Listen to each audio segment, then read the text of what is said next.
On the 26th of December 2004, an earthquake with a 9.3 magnitude caused a huge tidal wave off the west coast of Sumatra in Indonesia, killing over 220,000 people. In the days that followed the tsunami, the Salvation Army responded by providing food and medical supplies. Emergency services teams travelled to Indonesia, India and Sri Lanka to work alongside local people in the relief effort. Along the coastline of Sri Lanka, there were hundreds of miles of devastation caused by the tidal wave.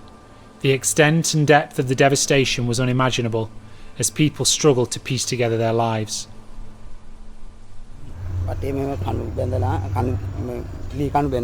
Dixon and Anandri lived with their 3 children in a small house a few minutes' walk from the ocean, but their house was completely washed away. I was making coir string when the wave came. My husband put the baby in my arms. We ran about 200 metres and we still couldn't save our children. The wave hit us and my wife was swept away by the water with our baby. I lifted the other 2 children as the water got higher. My mother-in-law was also trying to climb up the tree. Then I lost my grip on my daughter and she fell into the water. Then my boy was swept away. My baby slipped out of my hands. I couldn't hold on to her.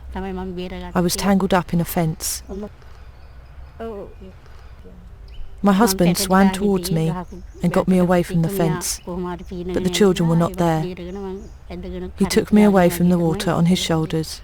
I didn't know where my children were.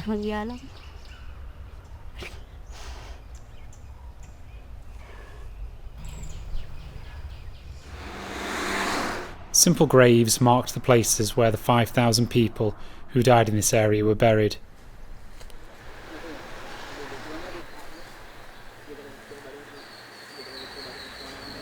Those who survived tried to find some kind of normality so they could get on with their everyday lives, but it's hard. As well as counselling and emotional support, there was also a great need for hands-on support. Thousands of people were made homeless, so providing shelter was one of the main priorities. Shortly after the tsunami, 1,000 tents were shipped from the UK, and the teams worked in the community to put them up.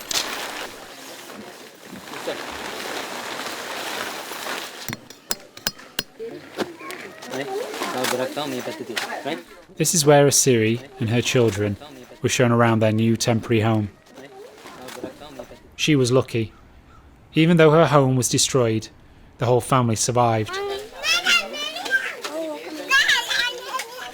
The Salvation Army also provided doctors to people with in-field clinics, allowing survivors to get medical care and aid.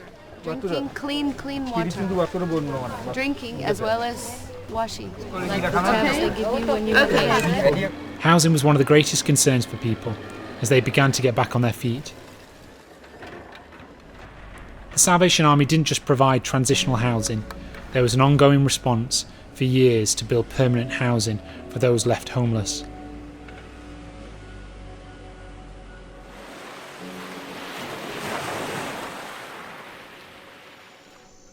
After a month of searching, Dixon found the body of their eldest daughter.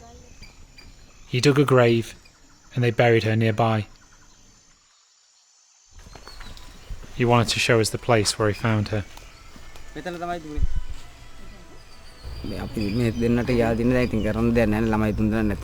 the moment, I'm feeling helpless. We lost all 3 children, and we lost our home. They've said they could build us a house. If they can, we'll have a place to live. Then we can start again.